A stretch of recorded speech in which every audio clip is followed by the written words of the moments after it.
Today 24 news सत्य परिस्थितीचा सविस्तर आढावा। नीट पेपर लीक प्रकरणात केंद्रीय शिक्षण मंत्री धर्मेंद्र प्रधान यांच्या राजीनाम्याच्या मागणीसह दिल्लीतील जंतर मंतरवरील आंदोलनकर्त्यांवर झालेल्या कथित लाठीमाराच्या निषेधार्थ वंचित बहुजन आघाडीसह महाविकास आघाडी आणि विविध विरोधी संघटनांनी बंदची हाक दिली होती। बंद दरम्यान काही ठिकाणी तणावाचं वातावरण निर्माण झालं असून अनेक आंदोलनकर्त्यांना पोलिसांनी ताब्यात घेतलं। अकोला शहरात सकाळपासूनच महाराष्ट्र बंदचा मोठा प्रभाव दिसून आला। अनेक व्यापारी प्रतिष्ठाने बंद होती, तर काही शाळा, महाविद्यालय आणि कोचिंग क्लास देखील बंद ठेवण्यात आले होते। सुरू असलेल्या शैक्षणिक संस्थांमध्ये देखील विद्यार्थ्यांची उपस्थिती अत्यल्प होती। वंचित बहुजन आघाडीच्या कार्यकर्त्यांनी सर्किट हाऊसपासून गांधी रोड, टिळक रोड, बाजारपेठ, जठारपेठ रोड आणि जवाहर नगर मार्गे भव्य रॅली काढत केंद्र आणि राज्य सरकार विरोधात जोरदार घोषणाबाजी केली। या आंदोलनात महिला आणि युवकांचा मोठा सहभाग पाहायला मिळाला। दरम्यान अमरावती परिक्षेत्राचे विशेष पोलीस महानिरीक्षक डॉक्टर महेश पाटील तातडीनं अकोल्यात दाखल झाले। त्यांनी जिल्हा पोलीस अधीक्षक आणि वरिष्ठ अधिकाऱ्यांसोबत बैठक घेऊन शहरातील कायदा व सुव्यवस्था अबाधित राखण्याच्या सूचना दिल्या। सिटी कोतवाली चौकात आंदोलनादरम्यान पोलिसांनी कार्यकर्त्यांना रोखण्याचा प्रयत्न केला। यावेळी काही काळ पोलीस आणि आंदोलनकर्त्यांमध्ये शाब्दिक बाचाबाची सुद्धा झाली। परिस्थिती तणावपूर्ण होताच पोलिसांनी हस्तक्षेप करून अनेक आंदोलनकर्त्यांना ताब्यातही घेतलं। बंदला अकोल्यात मोठा प्रतिसाद मिळाला असला तरी काही ठिकाणी झालेल्या तणावाच्या घटनांमुळे प्रशासन सतर्क झालंय। शहरात कडेकोट पोलीस बंदोबस्त तैनात करण्यात आला। वरिष्ठ अधिकारी परिस्थितीवर बारकाईने लक्ष ठेवून आहेत। दिल्ली ते जंतर मंतरच्या विद्यार्थ्यांवर झालेल्या लाठी हल्ल्याच्या निषेधार्थ श्रद्धेय बाळासाहेब आंबेडकर आणि वंचित बहुजन आघाडीतर्फे महाराष्ट्र बंदचं आवाहन केलेलं होतं आणि त्याला अकोलेकरांनी भरपूर प्रतिसाद दिला। स्वतः व्यापाऱ्यांनी, प्रतिष्ठानांनी स्वतःची दुकानं बंद करून या मोर्चामध्ये सहभागी झाले।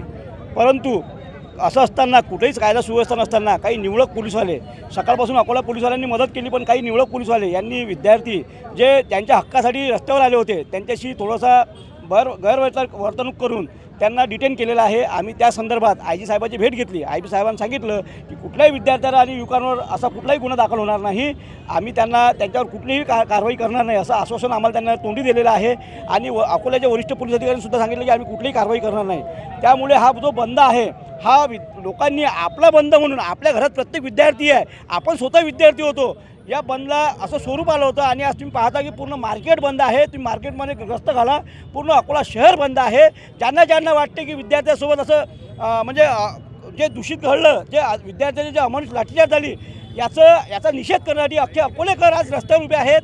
त्यामुळे अकोलेकर आणि जे वंचित बहुजन आघाडीसोबत जे संभाजी ब्रिगेड, बौद्ध संघर्ष समिती, नवयुग भीमसैनिक दल मलकापूर, तसेच भाकप आणि शिवसेना, उद्धव बाळासाहेब ठाकरे जे काही सहकारी मंडळी आहेत ज्यांनी म्हणजे त्याच्यामध्ये सहभाग घेतला, यांचे सगळे धन्यवाद मानतो आणि अकोलेकरांचे धन्यवाद मानतो की असंच आपली एकजूट राहू। आणि जेव्हा हे हिटलरशाही सरकार विद्यार्थ्यांवर, युवकांवर, शेतकऱ्यांवर अन्याय करील तेव्हा आपण निषेध करूयात।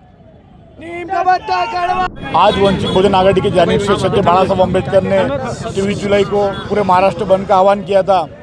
इसी तरह से अकोला के अंदर भी कुछ युवक, स्टूडेंट इस प्रदर्शन में शामिल हुए। ये प्रदर्शन बहुत शांतिपूर्वक जारी था, लेकिन कुछ पुलिस डिपार्टमेंट के लोगों ने इसको बिगाड़ने की कोशिश की थी, लेकिन अभी पूरा वातावरण शांतिपूर्वक है। हमारे सहयोगी पराग भाई इन्होंने आजी साहब से बात की है कि किसी भी तरह के युवक वगैरह जो है इन पर गुनाह वगैरह दाखिल नहीं किया जाएगा, उन्हें अभी हाथों हाथ यहाँ पर छोड़ दिया जाएगा। ऐसे में आजी साहब ने आश्वासन दिया है। पूरा अकोला शांतिपूर्वक बंद है। मैं तमाम जितने भी यहाँ के व्यवसायिक हैं उनको धन्यवाद करता हूँ जिन्होंने खुद होकर इस प्रदर्शन में हमारे साथ में शामिल है। कॅमेरामन मोहम्मद एहसान सह समीर खान, महाराष्ट्र टुडे 24 अकोला। आजच महाराष्ट्र टुडे 24 न्यूजला सबस्क्राईब करा आणि सत्य परिस्थितीचा सविस्तर आढावा पहा।